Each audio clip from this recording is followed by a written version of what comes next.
तुमच्या बाबतीत असं काहीतरी घडलं आहे का हो? तुमच्या आवडत्या व्यक्तीसाठी काहीतरी खायला करायला आहे, नंतर काहीतरी चांगले पदार्थ करायला सांगितले आणि खूप तुम्ही आवडीनं आणि चवीनं करत आहात, तरीसुद्धा ना ती रेसिपी चुकते किंवा तो पदार्थाला वेगळीच चव येते आणि कुणीतरी रागानं किंवा आपल्या न वाढत्या म्हणण्यापेक्षा ना की असंच कोणीतरी जनरली सांगितलं असं की असाच पदार्थ कर, आपलं करायचं मूड नसेल आणि तेव्हा तो आपण रागानं पदार्थ करायला जातो आणि ती पदार्थ ना एकदम जबरदस्त चवीला एकदम एकदम भारी होतो.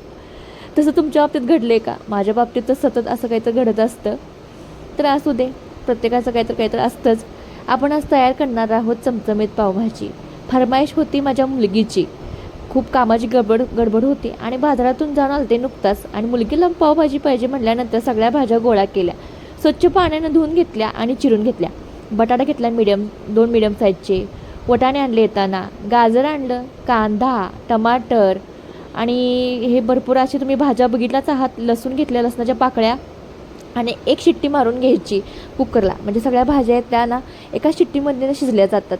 मॅशरच्या साह्यानं आपण हे सगळं बारीक करून घेणार आहोत. कुकर बाजूला घेऊन मॅशरच्या साह्यानं मी बारीक करून घेतलं आहे. 2 मीडियम साईजचे कांदे आणि 1 मीडियम साईजचा टमाटर आहे ते तेलाऐवजी तुम्ही बटर किंवा तुपाचा वापर केला तरी चालतं.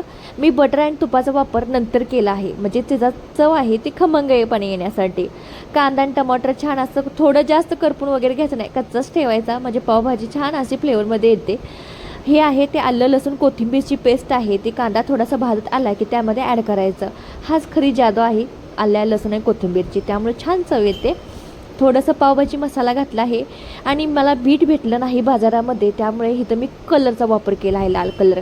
तुम्ही लाल कलरऐवजी ना बीटचा वापर नक्की करा, त्यामुळे ना कलर एकदम ओरिजिनल असा लाल कलर येतो पावभाजीला, कलरपेक्षा सुद्धा.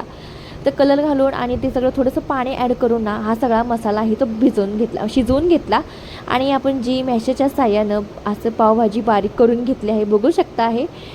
तर मीठ आहे ते मी त्यामध्येच घातलं होतं. सगळं मसाले आहे ते एकदमच ॲड केले होते.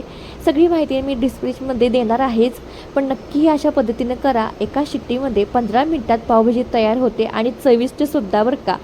तर ह्या वेळेला थोडंसं रागाने केलते, त्यामुळे ह्याला छान चव आलती. तर अशाच पद्धतीने ह्या एकदम साध्या सिंपल रेसिपी बघायला मला आवडत असेल तर आपल्या सोनाली किचनला ना सबस्क्राईब करायला अजिबात विसरू नका बरं का. तव्यावर आपण आता थोडासा पावभाजी आणि तूप सोडलं आहे, छान असं आपण परतून द्यायचं पहिल्यांदा आणि नंतर ह्यावरच आपण पाव भाजून घेणार आहोत. अशा पद्धतीने मसाले पाव करून खाल्ला की पावभाजीचं ना छान असे टेस्टी येते.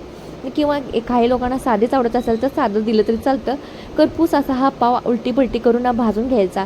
हाताला भाजलं जातं, त्यामुळे उलाटण्याचा वापर करायचा. गरमागरम पावभाजी सर्व करायची, त्यावर कांदा टमाटर आणि हा आपला पाव आहे तो ॲड करायचा. कोथिंबीर पण ठेवायची आणि लिंबूसुद्धा ठेवायला अजिबात विसरायचं नाही. तुपाची धार सोडायची आणि नंतर बघू शकता मस्त अशी आपली थाली तयार झाली आहे पावभाजीची. ही रेसिपी बघायला आवडली असल्यास दादा सबस्क्राईब करा. धन्यवाद.